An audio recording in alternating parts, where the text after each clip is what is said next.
Welcome to The Real Story with Jeanne Ives. In the studio with me today is Robert Bevis. He is the owner of Law Weapons Supply. And they are suing the City of Naperville now after Naperville banned gun sales inside the city limits. Now, Bob, welcome to my program, first of all. Oh, thanks for having me. Well, I find this really preposterous. And as a state legislator, I sat down in Springfield in 2013 when we had to pass, we were under court mandate to pass concealed carry legislation. Mm-hmm. At that time, into the law was written particular provisions that said that municipalities cannot impede on anybody's Second Amendment rights. They cannot impose their own standard of gun ownership, for example. Now Naperville's ticking it up a little bit. They're not saying that you can't own a weapon in Naperville. They're saying you can't sell a weapon in Naperville. It's a small nuance. I know you have a lawsuit against them at this point. Mm-hmm. We'll get to that later. But in the meantime, let's go back a little bit. And I want to start by reading from the ordinance. It's very interesting. I think listeners should pay attention here because they're writing this ordinance based on things that happened far away from Naperville, have nothing to do with Naperville's current, crime at all. But they essentially say, whereas on May 14th, 2022, 10 people were murdered and 3 others were injured during a mass shooting that took place in a grocery store in Buffalo, New York. Mm-hmm. The shooter used an AR-15 style semi-automatic weapon. An 18-year-old suspect had been arrested and charged. Whereas on August 3rd, 2019, 23 people were murdered and 23 others were injured during a mass shooting at a Walmart store in El Paso, Texas. Whereas on October 27, 2018, 11 people were murdered and 6 others were died during a mass shooting that took place in the Tree of Life Synagogue in Pittsburgh, Pennsylvania. And they go on and on to Douglas High School in Parkland, Florida. They start out with talking about the Independence Day shooting that happened in Highland Park, which is nearby. Mm-hmm. But they are scaremongering here by shutting down legal sales of legal weapons inside their city limits, thinking this will do anything to affect mass shooters that are largely come from dysfunctional families, largely are associated with some sort of psychotic drug use, mental largely had warning. There were warning signs prior to them shooting up places, mm-hmm. and that was all ignored by the other professionals. Instead, they want to punish you. Yeah. That's how I read the ordinance. I would agree, except I don't think that they've done this simply because of what happened in Highland Park, and that prompted them to do it, because they were thinking about doing this prior to that.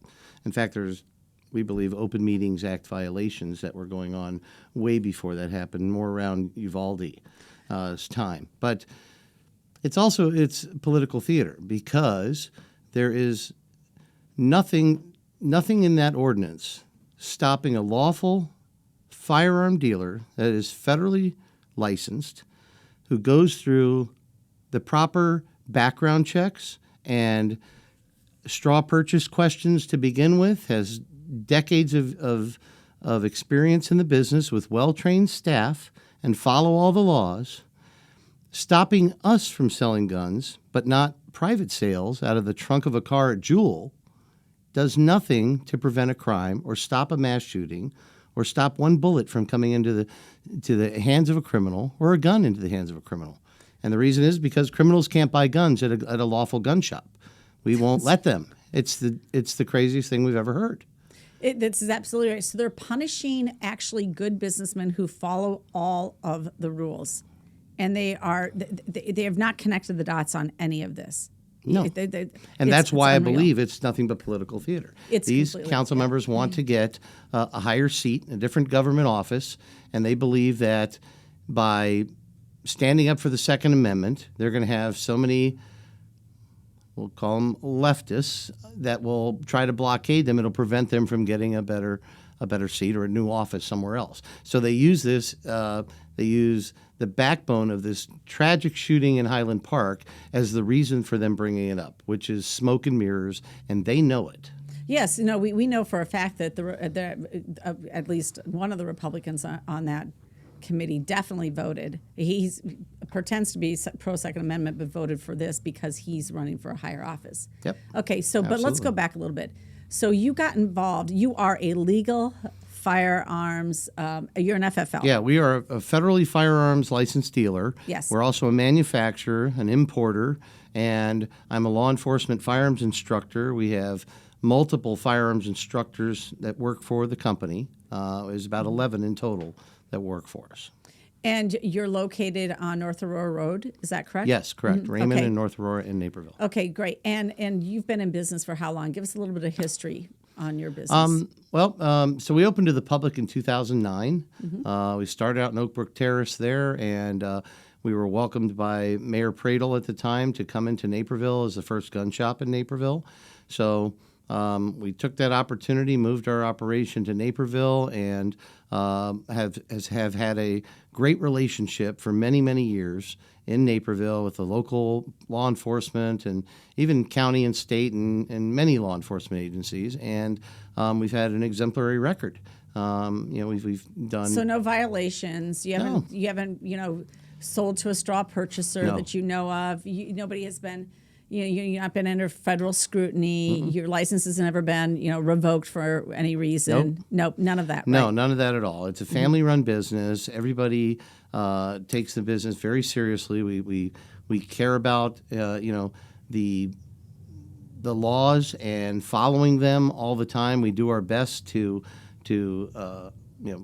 notify law enforcement when we see something that doesn't look right. Has that happened before? Give us an yes. incident where. Talk to us about that. So, guy comes in, wants to purchase a weapon, and you're we've like, that's suspicious. What have you had situations Yeah, like that? we've had a guy come in who said he was a Chicago police officer and wanted to get a police discount, but didn't answer the questions correctly when we were asking him about, how long he's worked, what has he done there, what is his job title and stuff. Didn't have the right answers, so we notified Naperville, kept him there. Naperville actually came out, and there was actually a firearm drawn on the guy, and he was ordered to put into handcuffs, and they found out that he wasn't actually a police officer. We've had another incident where a man came in looking to buy a gun with a woman that seemed to be very distraught, and when I went to her and asked her if she was okay, she shook her head and said no. And I said, "Is he holding you against your will?" She said yes. So we took her out of the building, held that guy until police came and arrested him as well. And another incident, we had a gentleman came in with a firearm that he wanted us to repair, didn't have a FOID card with him. And I told him we'd go ahead and repair the gun, but he couldn't pick it up until he brought his FOID card. He got very angry, tried to take the gun back. We had to seize it from him. And after we convinced him to calm down, he walked out of the store. We noticed he was wearing an ankle bracelet. So we notified the police department of that, and they went ahead and followed up. It turns out that he was trying to build his own firearm to murder his sister. And he actually left our store, drove to Iowa to buy another one, and the police were able to foil that whole mess and stopped it, and he went to jail. Well, that's great. Yeah. You want people like that to, make mistakes, walk into your gun shop, and then you actually foil their plans for further violence. Absolutely. That's exactly what you want. We're the first line of defense against a straw purchase or a person obtaining a firearm that shouldn't have one. So we take that seriously. We ask the right questions after years of work. This is exactly how they think in Springfield, though. This is exactly how that Naperville City Council thinks. They think that they know your business better than you know your business. They think that you are not good actors in your business. They think that you violate the rules all the time. They think you don't treat your employees correctly. They don't think that you should be running your business. That's how they think in Springfield. That's how they think in Naperville. Let me give you another example of this. So when further legislation was after concealed carry legislation passed, which by court order we had to pass, there had been subsequent mass murders to which always the Democrat response was, we need to regulate these firearms out of existence. We need to do red flag laws. We need to do all this other stuff. One of the things that they wanted to do was essentially tighten down the federal firearm register licensees And they did. requirements, right? And they tightened them down. And I said, you know what? You all have admitted here in public testimony that there are maybe 10 10 total firearm licensees, dealers that have, that you can say a straw purchaser came out of in this area. And really 5 of them total in the Chicagoland area they found that there was a straw purchaser incident, right? So why don't you put further restrictions on them? Why don't I put an amendment together, and I don't remember if it was 3, I think it was within 3 years you have 3 or more incidences, then you have to have these heightened restrictions. Or maybe it was within 5 years if you have 3 or more incidences. So it was a pretty, you didn't have to have a lot of incidences, and it was a long period of time. And if you got caught doing a straw purchase, boom, you had the heightened restrictions. Nobody would entertain that idea. They want to punish all of you. They think none of you do your job well. And that is absolutely not true. I find it infuriating. Absolutely. So what happened to the person that purchased the firearm to give to somebody else? Did they even pursue that? Now, they look at the gun shop. The gun shop has, we have a duty, we'll say, to try to ascertain that the person buying this firearm is actually buying it for lawful use. And we do that by saying, you want to see a firearm? Sure, here you go. Let me see your FOID card. We check that out, and then we'll ask a couple questions. What are you going to be doing? You doing any target shooting? Are you going hunting? Whatever. If they're buying a handgun to go hunt a rhino, we know that there's something wrong, right? Or we'll ask questions to find out their knowledge and their background and whether or not they understand the firearm they're getting. So if you get somebody very small framed or elderly that's going to buy a .44 Magnum, the most powerful handgun there is, or one of them, and they're going to buy it, we're going to question why. Ma'am, it might not be the right firearm for you. But if they're adamant about that, or they'll come in and they're talking on the phone with somebody, we will deny the sale immediately. And we get a lot of people upset. We've denied hundreds of people from getting guns. You just ask say Naperville that Police. again. We have denied hundreds of people from getting firearms for all types of reasons, from background checks not going or them just looking suspicious. If they come in smelling like marijuana, I agree that marijuana is a federally regulated narcotic. City of Naperville allows the sale of it, which I think is wrong. But if they come in smelling like marijuana in my store, they will not get a gun or alcohol or anything. There's many, many reasons. Hundreds of people have been denied a firearm from purchasing. And in the meantime, they're so short-sighted. You could literally move across the street and set up shop in Aurora, Lisle, Wheaton, whatever, any other place that abuts Naperville, and you would be just fine. Well, one of the comments that were made to me was, we don't want to collect tax money from a business where somebody goes in, buys a firearm to hunt another human. And I told them, well, then don't tax me. Right? Well, that doesn't work, but they'll accept tax money from, marijuana sales that people are driving and crash and kill other people all the time. Absolutely. Or alcohol tax, right? Or automobile tax or anything else. So it's an invalid reason. And like I said, this is a political stance. It has nothing to do with saving any lives. It is nothing but smoke and mirrors. The bad thing is that they know this. And what bothers me the most is that I was naive going into that first meeting thinking, hey, I'm just going to tell them that this isn't the way to do it. This isn't going to work. And I'll explain why with some facts. And they're going to go, yes, Rob, you're right. Man, we're going to throw this out. But no, when they didn't do that and I found out really what's going on, you can tell that, because I've spoken to a lot of the council members, the ones that would talk to me, if you wouldn't. And by the way, only 2 council members came into my store and even saw what we did. Patty Gustin and Mr. Hinterlog. Those are the 2 that came into my store. Everybody else, I had to track down or call, leave messages. The mayor didn't show up? No, mayor's never been there. Not even to look in the store and see the procedure. Come and look at the filing cabinets that are running up and down the walls that have every document we've ever used. If you want to trace a firearm, it gets traced. We have serialized over 800 guns for these are home-built guns, which Pritzker calls ghost guns, right? That don't have serial numbers. We have the legal right to build a gun on your own by ATF rules, and since this law has come into effect, we've serialized, I think, 800 guns now. And these are 800 guns that are not on the street. They're not ghost guns that no one's ever going to find. They've been registered. They're put in the book. A background check's been done, and that person was verified to lawfully own this firearm.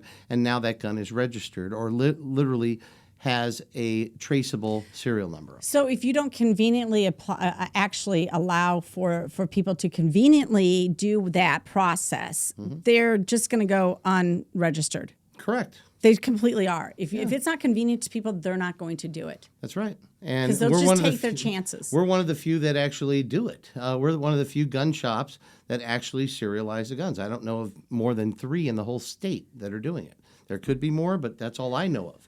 So we have them coming in and bringing in 10 at a time. Well, let's talk about another thing because Sure. I'm ex-military, but that doesn't make me a gun expert by any means, and I would never claim to be a gun expert. My kids, my boys are pretty good. My husband knows this stuff. Honestly, I looked at this laundry list of guns that they they want to prevent the sale of, and it's not just an AR-15, which is what. And okay, how many people know what the AR stands for AR-15?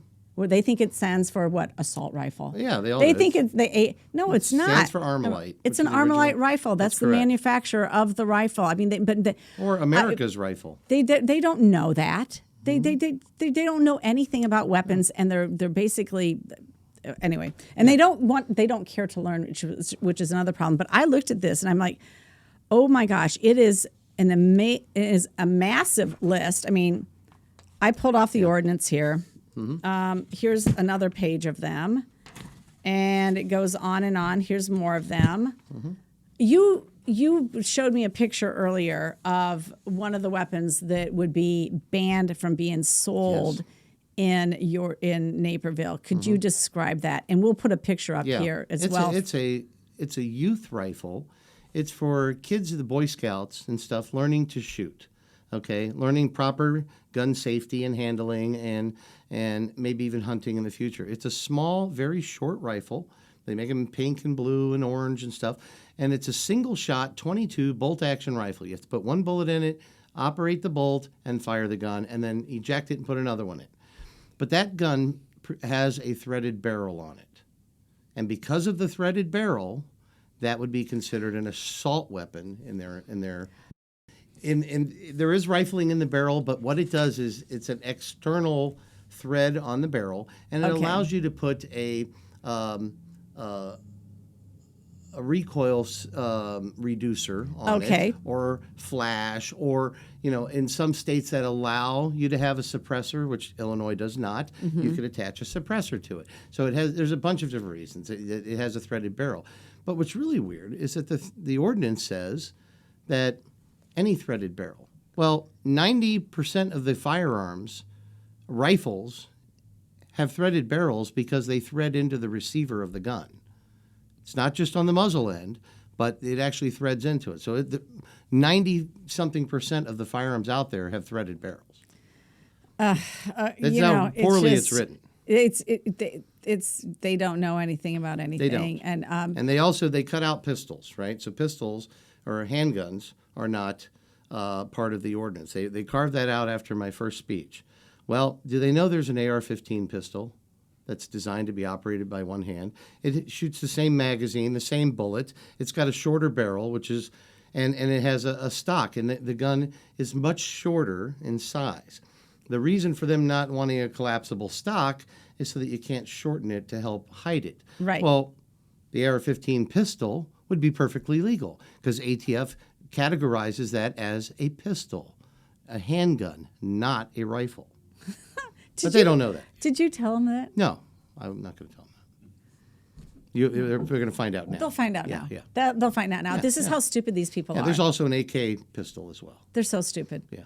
They just look, because they weren't looking at the issue or trying to figure out all of the dynamics and things that go with, putting a law like this in place.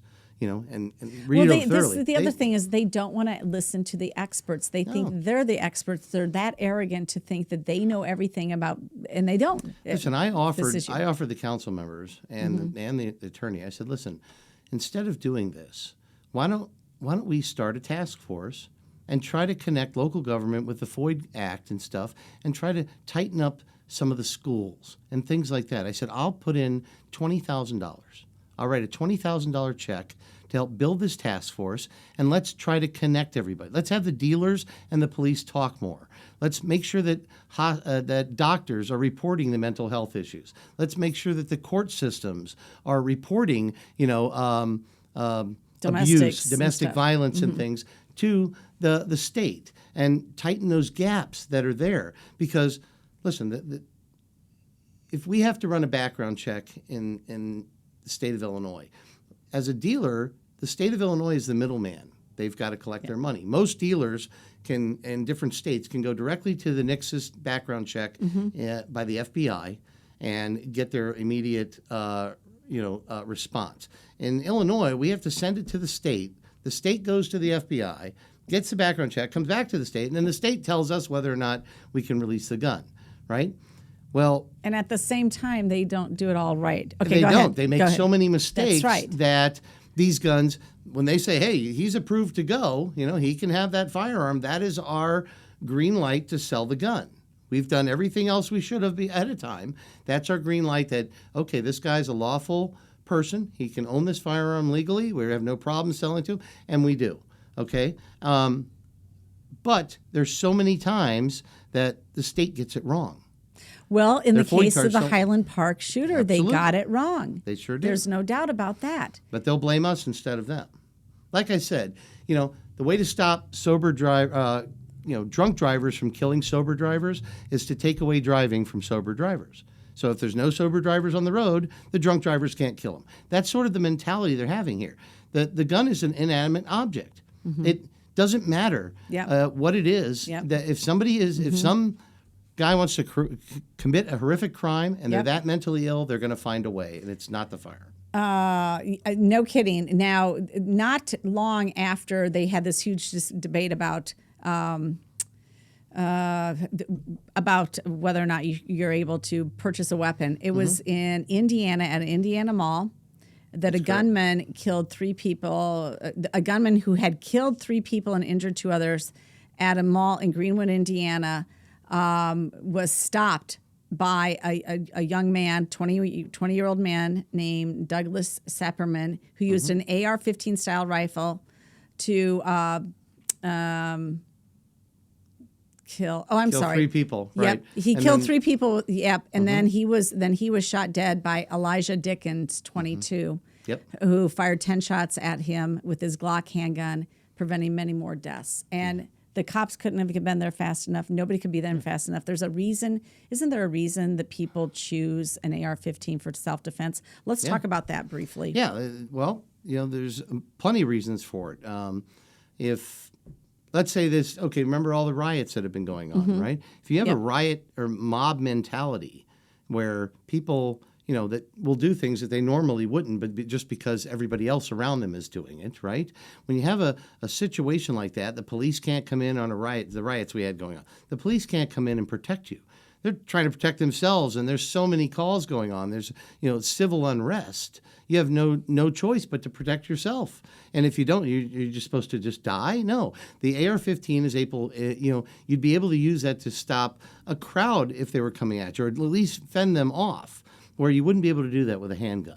Sure, there's limitations to a shotgun. There's limitations to a handgun. There sure is. The AR-15 for folks, it has its especially limitations as well. Yeah, it has its limitations, but for folks who are maybe less familiar with or don't do a lot of target practicing, aren't that great at it. I mean, a shotgun's only going to give you a couple shots, and if there's more perpetrators coming at you, you need more rounds. You need more firepower. Right. I mean, it's basic. Listen, the bad guys have them. Why should you be outgunned by the bad guys? You should have the right to have them as well. We're not going to stop bad guys from having these guns. You're just not going to do it. So having the firepower at least levels the playing field. Hey, if you're in a fight for your life, I want to have something that's going to at least level the playing field here, or be better than they have, to try to protect myself and my family. So heritage.org, Heritage Foundation, does an entire thing called Defensive Gun Uses in the United States. You can go to their website. You can find that out. And there's a number of, in 2021, there was, at least 282 defensive gun incidences where a good guy with a gun took out a bad guy with a gun, right? Yeah. And in Naperville, there was a particular one on May 15th, 2021. You had a concealed carry a weapons holder take out somebody right there in Naperville with a gun. I mean, it's not all bad. And in fact, Barack Obama, believe it or not, during his time in office, he had the CDC actually do a study on the use of firearms and stuff. And they found out in that study, the bottom line in that study was that there's estimates that, let me read here. Almost all national survey estimates indicate that defensive gun uses by victims are at least as common as offensive uses by criminals, with estimates of annual uses ranging from about 500,000 to more than 3 million per year. That's defensive uses of weapons. Use with a firearm, correct. Yep. And how much do we hear about that on the media? Yeah, the report went on to say most felons report obtaining the majority of their firearms from informal sources. Stolen guns account for only a small percentage of the guns used by convicted criminals. They otherwise get them from informal sources. I mean, this is what's important here is that in order to protect yourself, you have the right to protect yourself. Then you have the right to own a weapon. That's right. That can do that job. Yep. And Naperville doesn't have the right to prevent you from acquiring that firearm, because that is limiting your possession and ownership of the firearm. Okay, so you're currently filed a lawsuit against the City of Naperville. Absolutely. In that regards, I know it's a lawsuit. So to what extent can you discuss that and tell us about We that? filed a federal lawsuit against City of Naperville for breaching the constitutional rights of myself and our customers, and we believe that their interpretation of preventing the sale from a licensed, federally licensed dealer is somehow not against the Constitution is absolutely wrong. We are allowed to not only possess and own and bear arms, but by stopping or preventing somebody from acquiring them is preventing them from owning them, right? So if and what's for them to say, well, you can't put them on a billboard, or you can't, talk about them. It has nothing to do with stopping somebody from committing a crime. It's simply not unconstitutional, and we're going to fight it till the end. I asked the City of Naperville. I told them, everybody, the mayor, the attorneys, and the councilman. I said, look, carve me out of this. Leave me alone. I do good for the city. We've taught 17,000 people concealed carry classes. We've destroyed thousands and thousands of crime guns for police departments, cut them up, melted them down, and destroyed them for them. We've serialized all these guns. We take care of the police guns first. We maintain their firearms. We manufacture guns specifically for law enforcement use. Leave me out of this, and I wouldn't do anything about it. I didn't want to be self-serving or seem self-serving by asking them to, put this rule in effect for any incoming. Right, but grandfather I said, you in. Leave me alone, grandfather me in, and let's go there. Let's let it die. And they said to me, no. That I said, listen, some of the other FFLs may not have the wherewithal to fight you, and you know that. I said, you're only affecting me. I said, I will fight you. When moms demand action and League of Women voters leave the city, I'm going to still be there, and I'm going to continue to fight until the end. I will take it to the Seventh Circuit to the last, breath of my ability. I'm going to fight this. Now, I probably will have to leave Naperville anyway, because I think that they're going to be pretty upset that I've taken this route, and they'll find other reasons to get me out of the city, and I have to accept that as as a human being and for my family, and it's hard to do. So, and this is not going to be a cheap cheap lawsuit, right? It's no. So very how can people support you in your lawsuit efforts? Well, we're asking anybody that can afford to donate, please do, to our. We have a Give, Send, Go account that's set up. There's a link right on our website at lawweapons.org where they can actually, donate right there. We need all the help we possibly can, and Naperville is the tip of the spear. If this goes through Yes. in Naperville, you've got 30 or 40 other municipalities that are looking at doing this, and we have to stop them now. Otherwise, they're gonna pull this throughout all of Illinois. Every other gun shop and every gun owner, the end result is a gun grab, right? It's taking away your firearm and your rights. And if That's you let exactly it start, what they want to do. Exactly what they want to do. They want to right. shut down you because you're the conduit for legal sales. You're the conduit for the transfer of legal weapons as well. They don't understand it. There are very strict rules surrounding gun ownership. When my son left the military, he's got his Ranger tab, infantry officer, brought his weapons back, his guns that he uses for hunting from Alaska. In order to take possession of them in the state of Illinois, he had to go through an FFL. He could not take possession with him other than going through an FFL. Right. That's absolutely correct. That is absolutely correct. These And laws, they don't want you, they don't care who you are, what your background is, what you want to, anything about you. They want to shut down all transfers of any weapon, of guns, period. And they're not going to solve a damn thing in this state by doing so. Yeah, absolutely. It's going to be worse. Yeah, I think it's going to definitely be worse. And the weird thing is that they don't care whether they're going to kill my business or not. They don't care about my family or anything else.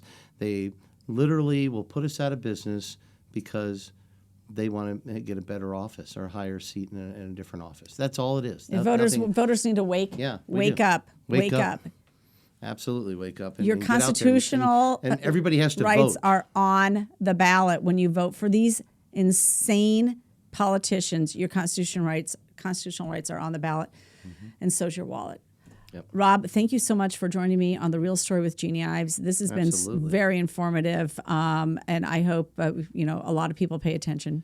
Yes, I do too. And thank you for having me. And any further questions or anything you need to know, you feel free to contact me. And we're anytime. going to pop up on the screen where they can go to donate. Do you have a website, though? Yes, it's lawweapons.org. Lawweapons.org. Correct. Go to that website and donate to his lawsuit against the City of Naperville. Thank you. Thank you so much. Thank you.